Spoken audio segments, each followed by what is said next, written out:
Hi cookers! It's another cooking day. Ayan, so magluluto ako ng masabaw na ulam ngayon kasi umuulan. So napaka-perfect nito.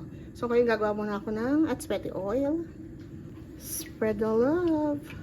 Ito na atswete. Yung atswete yung ginamit ko is from Kitchen Needs. Ayan, so kung nagkahit ko ng mga spices, Kitchen Needs.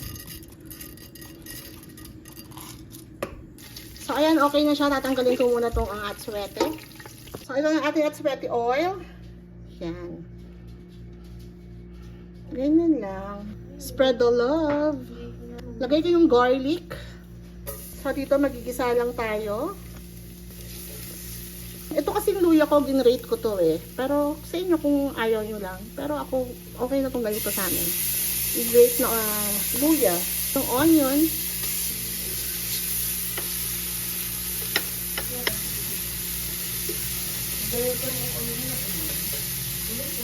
So, igasalan natin to ng mga at least 1 minute.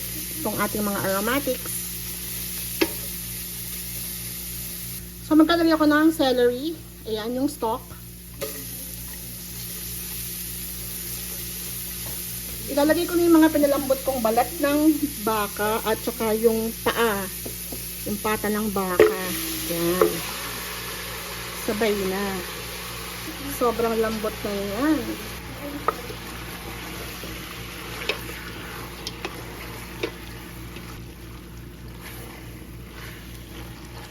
Titimplahan ko lang siya ng paminta. Ito tayo ng patis.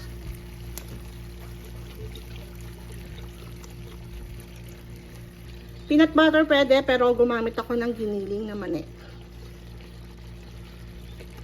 So, depende yan sa inyo. Kung gusto nyo maramdaman yung lasa ng peanut butter. Black beans, sinugasan ko na to. Pork and beans, yan.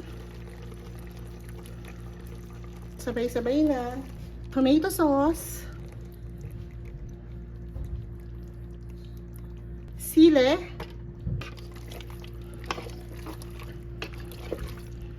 Ang bango.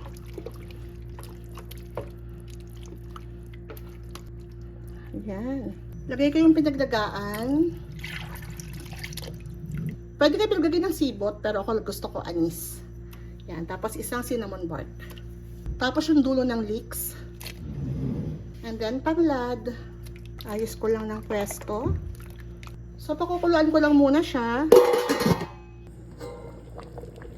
Wow, ang bango. Ayan o, sobrang lambot na po nito. As in, kumakalas na yan sa buto. Itong balat niya, ito yung magpapalapot sa kanya. So kailangan yung balat malambot din. Kaya yan o. Yung balat niya.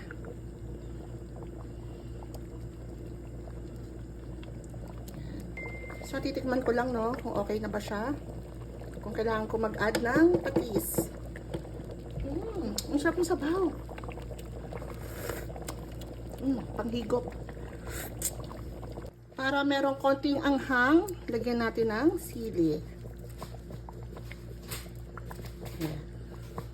Optional po ito ha. Sarap kasi yung medyo may nangangagat na anghang. Ayan, so okay na po to. Hindi ko na to patutuyuan kasi talagang gusto namin ngayon humigop ng sabaw.